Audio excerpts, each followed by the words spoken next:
Hey everyone, welcome to my channel. My name is Amanda and this is a vlog of my late autism and ADHD diagnosis. I also have a memory disorder, SDAM, stands for severely deficient autobiographical memory, and I have multisensory aphantasia. I have a playlist for all of these videos.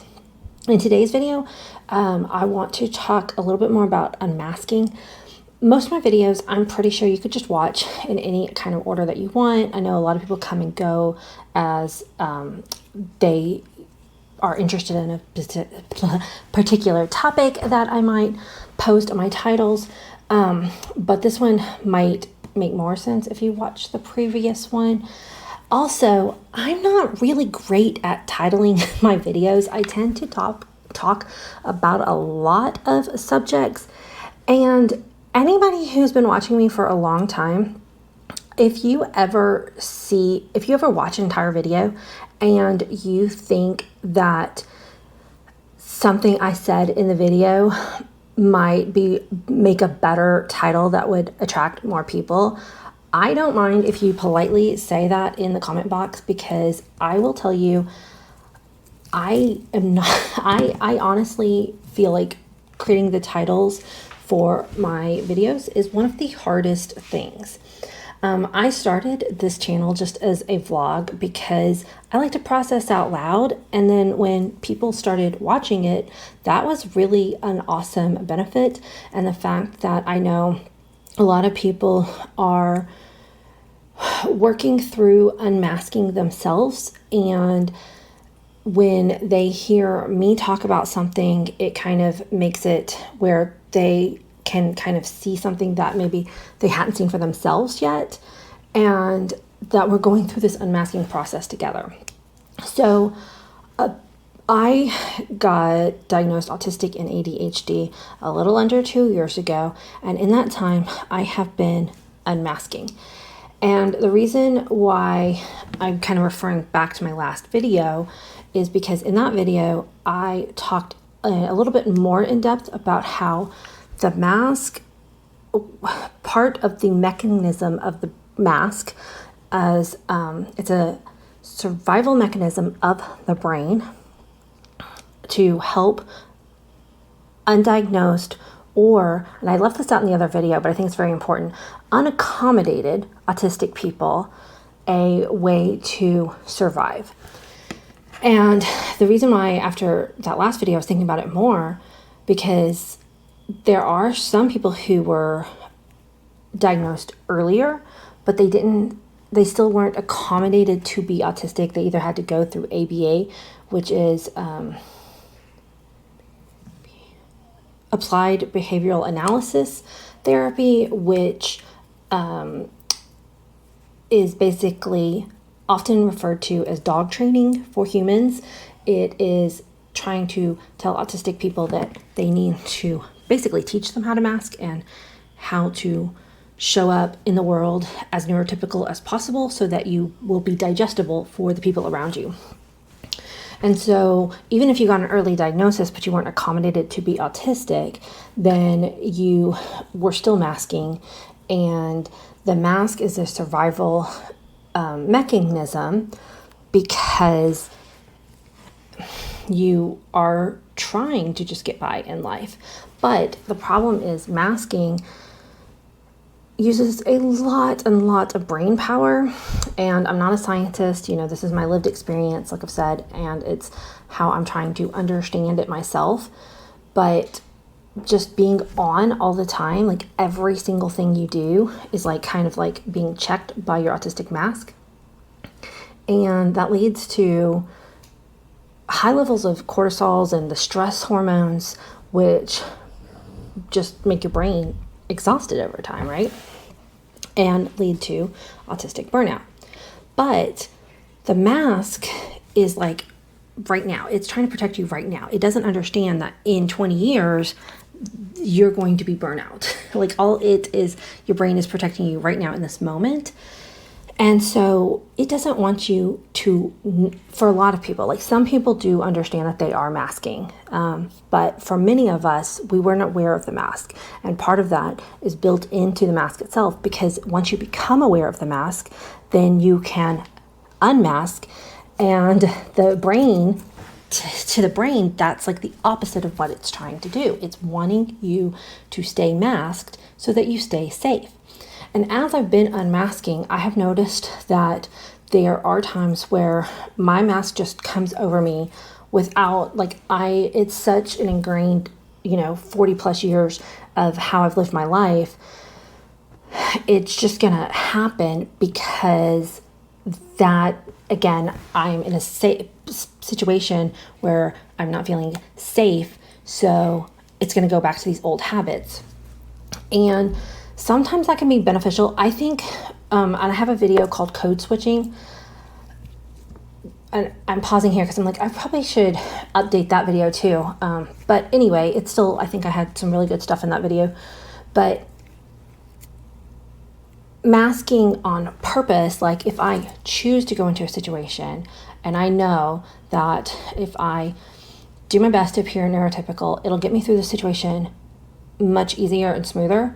Doing that on purpose is still taxing and a lot of work, and you need to have planned recovery time afterwards, but you're at least like knowing it and you're planning maybe for the recovery afterwards, and it can get you through some situations as a disabled person that, like, people with higher support needs, autism, don't have that choice. Like, there's people with higher support needs who can't mask. Their autistic traits are always present. Masking to the level that a lot of us very late diagnosed people is very high masking.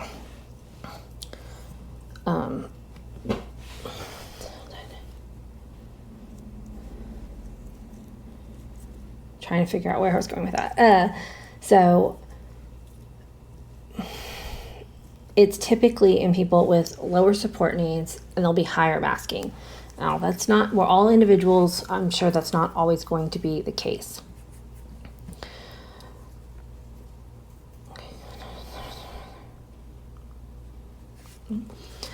One thing that I wanted to say in this video that I didn't say in the last one is, as I have been unmasking, it has been a process.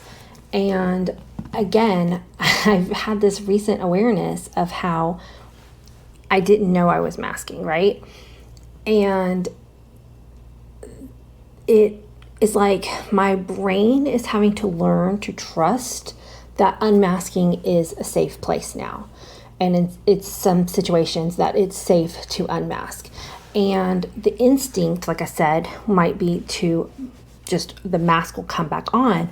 But as I've been working on unmasking, then my brain is, like I said, it's trusting the process, and it's slow.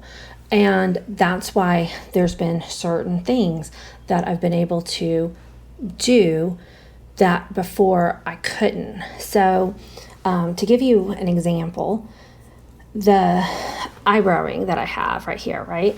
I actually pierced my eyebrow in, I think it was my senior year of high school. Like I said, I have a memory disorder, so I don't remember for sure, but I think it was my senior year of high school. And the reason why I think it was the senior year of high school is because that year I got put into classes. I was a huge school, very huge school, and I didn't really have a ton of friends in my senior year of high school, but the few that I did were juniors, like a year below me. And so in my senior classes, I didn't know anybody. On the first day of class, it was like I was at a new school. There was literally nobody in the entire classroom that knew me. And it was almost like I felt this weird, like, I can be different. I can try to figure out who I am, because I always felt like a misfit. I never felt like growing up, I was like always trying to figure out who I was because I was masked. I was always somebody, like whoever people needed me to be. But even my senior year of high school, I was like, hey, this is a new opportunity. Nobody knows me. It was all new teachers, all new students. And I pierced my eyebrow because I'm like, that sounds like something that I would love to do. My mask basically said that I had to be a good little girl all the time. And getting an eyebrow ring was a way to basically, like, it was again that inner me trying to fight against my mask and like, no, I'm not actually a good little girl by society standards. And I kept my eyebrow pierced for a little while. I also went by a nickname. As you'll know, my name's Amanda.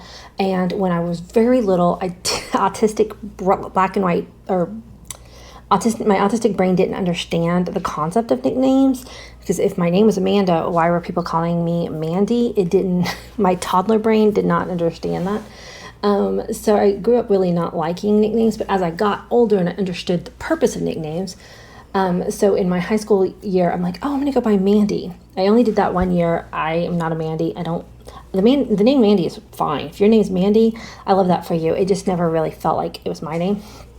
But for that one year, I tried it on. I pierced my eyebrow. And I actually kept the eyebrow pierced throughout college, because again, it was like there was a part of me that was starting to like break free at that point.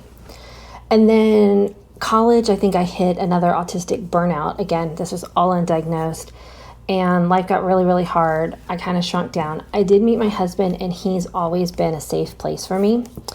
But after I graduated, the mask kind of slipped back on. It was like, you need to grow up. And I took the eyebrow piercing out, and I never wore it again. As I was unmasking my autism, one of the very first things I did was re-pierce my eyebrow, because it was like, that is a part of how I want to express myself. It's like a little thing, but it was me finding myself again, right? Like the world that tried to tell me to grow up, and I didn't want to, because autistic joy isn't the same thing as growing up, right? So as I was unmasking, it's like my mask let me unveil that little part of me. So I was like a little baby step one. And then further on I started unmasking my style. For a long time, there was two reasons. I started wearing just jeans and like gray or black t-shirts. And I did this for two reasons.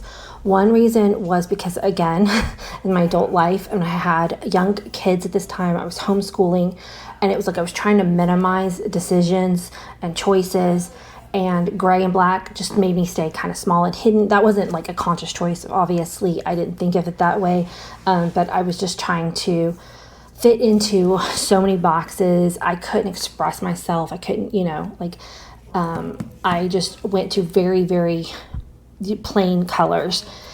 And as I was starting to unmask, I'm like, I actually really like color. And so it's like my mask started to feel safe enough where I can put bold eyeshadow on and like bright, cheerful colors on days when I'm feeling good. I noticed that when I'm having a harder, more burnout day, I tend to want to go back to like those like colors that just make me disappear again. But when I'm feeling more regulated, it's like, oh, bring out the fun, the color. And it's like my mask is saying, okay, it's safe for you to do that. You can. There's a lot of autistic people who don't like to be perceived. And I never thought of myself as someone who didn't want to be perceived.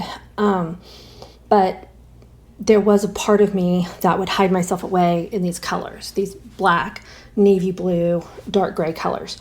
And now I'm able to start dressing in a way that feels more authentic, like to who I am. And I'm not saying all autistic people love color. Many of them really love black and goth and, whatever. And so a more recent one was realizing I was bisexual. And I've talked about this a couple times. And it's like I'm now in a space again that I'm safe enough to explore. And anytime in my entire past that I would try to like even think past, just being a straight person, my brain would shut down the line of inquiry. And looking back, I can see that happened. Just like in my last video, I was talking about how I couldn't say a curse word because I would almost get slept mutism because part of my mask was to be a very good girl. Well, again, in societal norms, being straight is like the easier path, obviously. So my mask is like, well, you've got to be a straight person. And also, don't buck the norm. You got to be good. You got to just, again, stay small. And I remember trying to read Glennon Doyle's book, Untamed, a couple of years ago. And in that book, she realizes that she was a lesbian. And I couldn't read it. Like, my brain was like, no, put this book down.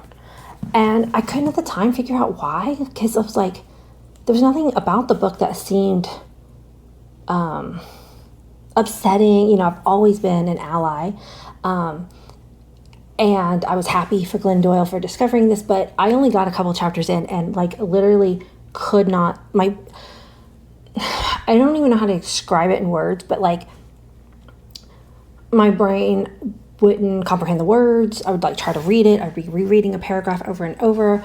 And I'm like, well, okay, I don't know. And then it was just like, I just don't like this book. But I couldn't say why. I couldn't say why I didn't like the book. Now I realized it was too close to home. It was like my brain was not going to let me read a topic of an experience of a woman who was married to a man who then realized that she was a lesbian, because my mask was not ready for me to feel safe enough to uncover that part about myself. And so only in the last several months have I been in a space safe enough, and I've been making more queer friends, and I was able to like really dive down and read some queer history books and romance novels. And I'm not a lesbian, I'm definitely bisexual, but just like that, being in a space where I was actually now able to unmask that, right? And see it for myself. And something left a comment the other day that said that they can't watch some of my videos because they hit too close to home. And that's kind of the point I wanted to make in this video, is that if you're watching some of my videos and your brain starts to feel like, this is uncomfortable, I can't, you might not be ready to hear the message that I'm saying right now. Like, maybe come back to it later. Go back to some of my older videos when I was unmasking at an earlier stage. If some of the things that I'm talking about feel extremely confronting to you and make you find out, you can either choose to sit with it and listen, because it might be tickling that part of your mask that isn't ready to hear it yet. But you also have to decide for yourself if it is something that you are ready to look into. And I'm not saying that everybody out there is queer. It may not be that for you, but it may be something else that me talking about this subject makes you think about a different, similar type of thing in your life, right? And the reason why is because your mask, and of course this is talking to the late diagnosed autistic people, your mask isn't ready to unmask that yet. It's feeling like it needs to protect you still. So I just wanted to like put that out there, just have that as a kind of something to think about. And it's okay to not, watch all of the videos of any one particular creator. And of course, you're not going to resonate with all of one creator's videos either. I would never expect that at all. But sometimes it might be just like, oh, I'm not interested in that topic at all. Like, it's just not relevant. Or sometimes it could be, oh, this is making me feel too much and I can't handle that right now. And that's okay. Like, just be aware of it. And for people who are not autistic and are watching this because they're wanting to learn more about autism, if you've got a friend or a relative who's autistic, realize that this is such a process for us. And we are literally like I've talked about it in the past, where it's like, I feel like I'm almost going through a teenagerhood again. Like I'm really discovering who I am that the mask did not create for me. So appreciate any patience that you can have for the autistic loved ones in your life. Anyway, thank you guys so much for watching. And make sure you do all of the things like subscribe. I don't put on a schedule, so if you would like to see when my next videos are, make sure you turn on notifications. I have to do that for my PDA, pathological demand avoidance. I cannot film on a schedule. So I appreciate those who hit that notification bell so you know when I put out another video. And until the next one, bye guys.